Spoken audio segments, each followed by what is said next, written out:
Pit Stop CBN com Ricardo Barbosa. Ricardo, bom dia. Bom dia, Patrícia. Bom dia, nossos ouvintes. E a gente continua falando das dúvidas frequentes a respeito dos pneus do carro, né? Marcelo, na semana passada, mandou uma prática aqui que ele faz com os pneus dele. Vamos revisar aqui o que ele mandou, Ricardo? Vamos lá.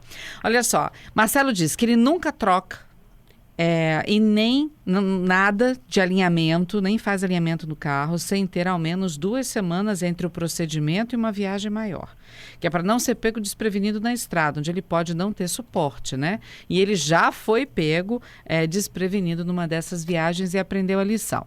Diz que sempre verifica a pressão dos pneus, ao menos uma vez por mês, em um momento em que ele está saindo, ou seja, com os pneus frios, e ele vai abastecer. E aproveita e calibra logo também. Assim ele consegue fazer consegue fazer isso em dias que estão menos corridos, né? Ele sempre observa a pressão recomendada na etiqueta, que fica no chassi, no lado do motorista, sempre se orienta por ali.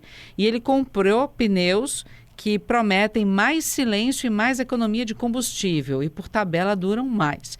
E ele diz que o carro que roda muito na cidade, a cada 6 meses, ele faz alinhamento, balanceamento e, quando necessário, rodízio também dos pneus e assim evita trocar, né, só 2, porque ele usa os 4 por inteiro. E aí, quando tem que trocar, ele acaba trocando 4 de uma vez, né? Porque ele faz esse rodízio e na hora de trocar, acho que troca tudo. Marcelo, então, é um motorista exemplar, né? É isso aí. Vamos responder então e as perguntas aqui do Marcelo, até mesmo abrilhantá-la aqui algumas delas, né? Vamos lá. Então, essa coisa dele, pelo que eu pude entender, ele antes de viajar, ele prepara o carro, vai lá, alinha, balanceia, faz todo o procedimento para não ter nenhum tipo de surpresa. Correto.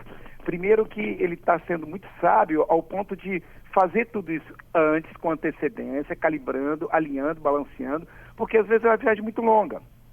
Ele vai daqui para a Bahia, 1.000 e poucos quilômetros, 1.600, 1.700, Rio de Janeiro, 800, 600, São Paulo, 1.100. O que acontece? Ele sabe que o pneu vai desgastar. E se ele tiver com se ele tiver com alinhamento fora, o balanceamento fora, se ele estiver puxando, ele vai gastar muito mais, Patrícia. Então, o que ele está fazendo, Marcelo, ele está precavendo para que o pneu dele tenha uma vida útil ainda maior. Então, você está correto nesse tipo de procedimento, né? Em relação à pressão dos pneus, que ele comentou também, ele procura fazer sempre para não deixar nos dias corridos, pelo que eu entendi, e é isso aí, está calibrando com os pneus com tempo mais frio, não muito quente. Tem que fazer mesmo também. com um carro frio, com um pneu frio, fazer essa... Isso realmente, muitos dizem que não precisa, outros dizem que sim.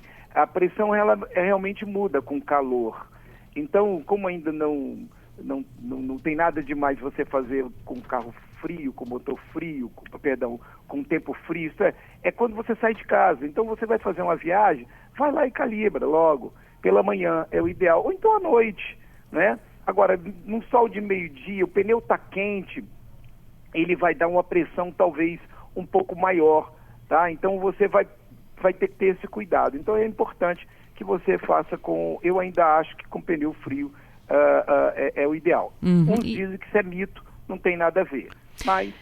E essa história de fazer a troca, o rodízio dos pneus? Porque na hora de trocar, você tem que trocar os 4 também, porque você usa todos por igual, né? Como é o caso do Marcelo. Ele também fala sobre o rodízio. É muito importante que você o faça de 8 em 8 mil quilômetros. Alguns fabricantes trabalham com 8 mil quilômetros.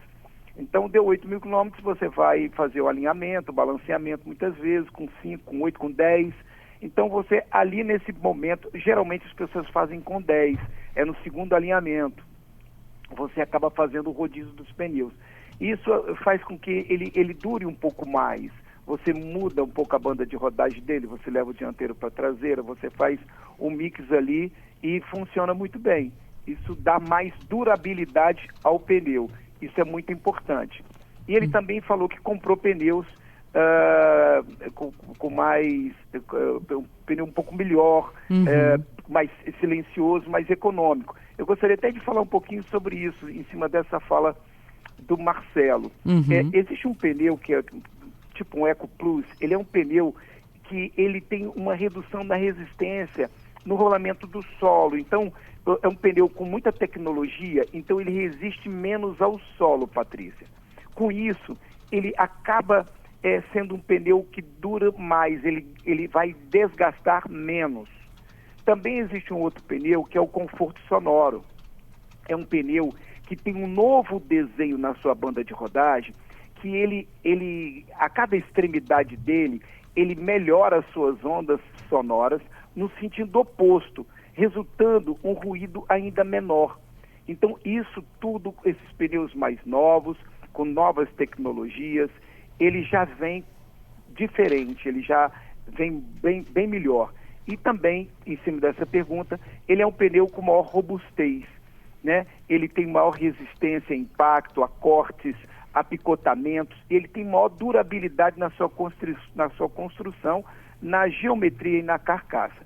Então, todo esse cuidado, toda essa tecnologia já vem de uns anos para cá, com esses novos pneus aí que estão sendo fabricados. Em termos de custo-benefício, vale a pena também? Porque eles devem ser mais caros. Vale a pena. Ele é um pouquinho mais caro, mas ele traz não só um conforto sonoro, como também ele desgasta menos. Você acaba, no final, economizando mais. Ok. Passamos para o Douglas, então? Vamos lá. Ele pergunta sobre a validade dos pneus. É comum o step ficar vencido? Isso é um grande problema?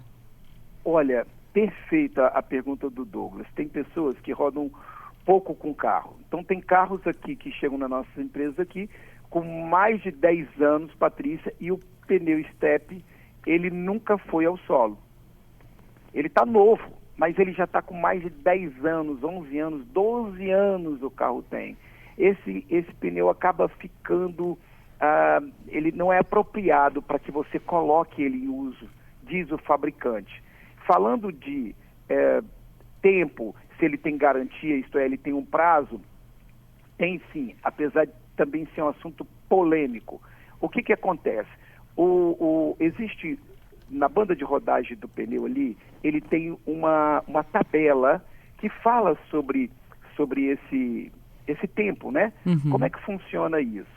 Então, você tem um carro que você vai comprar um pneu, ele tem garantia de 5 anos. Então, você tem que olhar, porque às vezes ele ficou 4 anos já lá no depósito. E você está comprando, então, tecnicamente, você teria só 1 ano de garantia desse pneu. Alguns fabricantes falam que não é assim. Ele pode ter ficado 5 anos no depósito, guardado. Ele foi vendido depois de 5 anos, começa a garantia depois de 5 anos desse pneu. Então, isso é um negócio meio polêmico que existe, né? Então, eu vou dar aqui a dica para os nossos ouvintes. Quando você for comprar um pneu, observe que tem um exemplo. Está lá escrito na banda de rodagem dele, Patrícia, 4609. Indica que ele foi fabricado no 46ª semana de 2009. Então, esse exemplo que eu estou pegando, 4609, está lá escrito.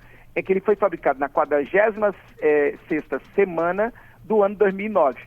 Então, se você pegar um carro que está lá o final 22, 15, foi na 15ª semana do ano 2022.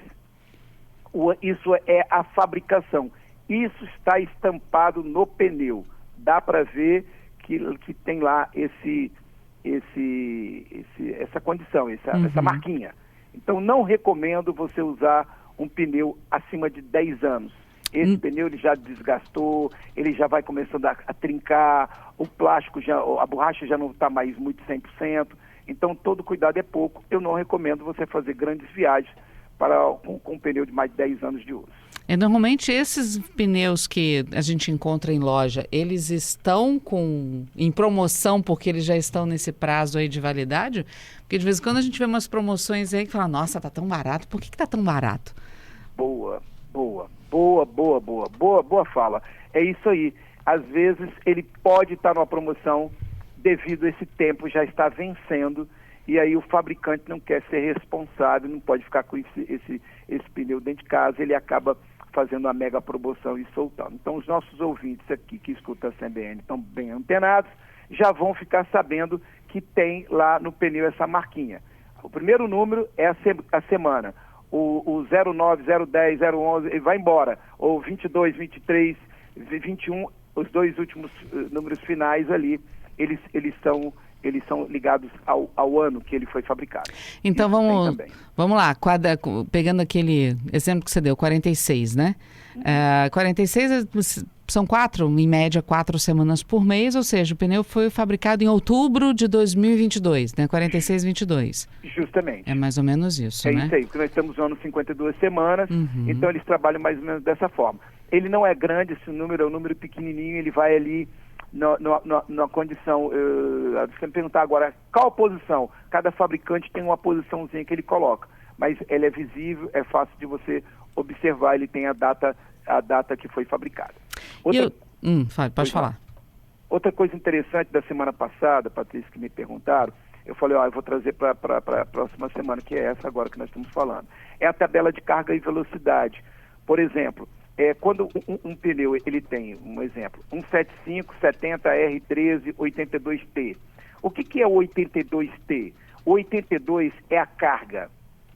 Então esse carro, por exemplo, aqui que eu estou exemplificando o Fiat Uno, o Fiesta, ele tem uma carga de 475 quilos por pneu, né?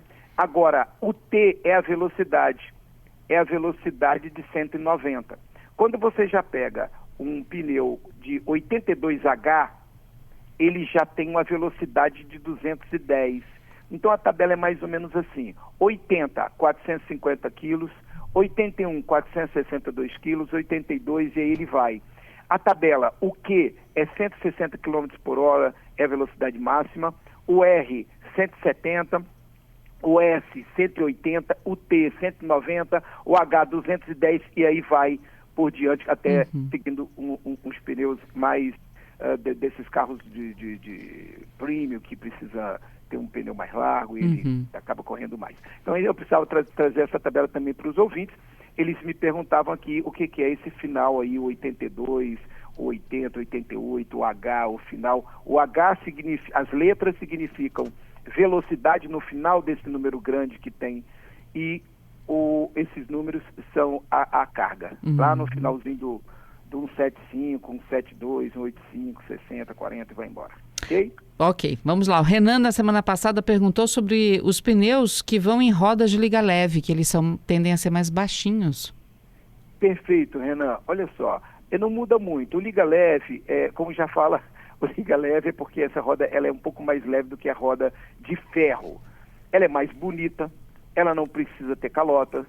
Agora tem um detalhe, ela quebra com impacto, viu, Patrícia? Viu, Renan? O impacto, um bueiro, uma viagem que você vem forte, um buraco daqueles, ela vai quebrar essa roda, vai trincar essa roda. Já a roda de ferro, ela amassa. Todas duas vão dar problema. Só que tem o seguinte, às vezes o tipo de batida, o impacto que você tem com uma roda de liga leve, ela trinca e vaza de imediato. Já uma roda de ferro, ela acaba às vezes resistindo um pouco mais. Aí você consegue tirar ali, leva para o borracheiro, ele desamassa, você segue viagem. Já com essa roda de liga leve, trincou, meu amigo, perdeu camada, só tem que trocar. E são rodas muito caras. Outra diferença é o preço de uma para outra. Ela é mais bonita, ela é mais leve, ela não precisa de calota, mas ela é bem mais cara do que a roda de ferro, mas infinitamente mais cara. Olha só, temos mais perguntas, tá, para a semana que vem, que ficaram para a semana que vem. Olha, tem a Isabel perguntando com quantos quilômetros eu posso calibrar o pneu, tem o Azaf perguntando sobre pneu remold, tem outras perguntas também que não estão necessariamente ligadas a pneu. Tudo isso vai ficar para a semana que vem, ou seja, a gente vai ter que trazer o assunto pneu de novo, Ricardo. Perfeito, então tá. Semana que vem a gente ainda continua esse quadro falando sobre pneus, para dar todas as dicas para os nossos ouvintes. Realmente é muito interessante porque nós temos que cuidar muito da segurança. E esse item é um item muito importante e quando tem que trocar, pega no bolso, né? Acaba ficando caro. E como pega no bolso. Obrigada, viu, Ricardo? Até segunda-feira que vem. Boa semana para você. Até segunda e um forte abraço. Outro grande.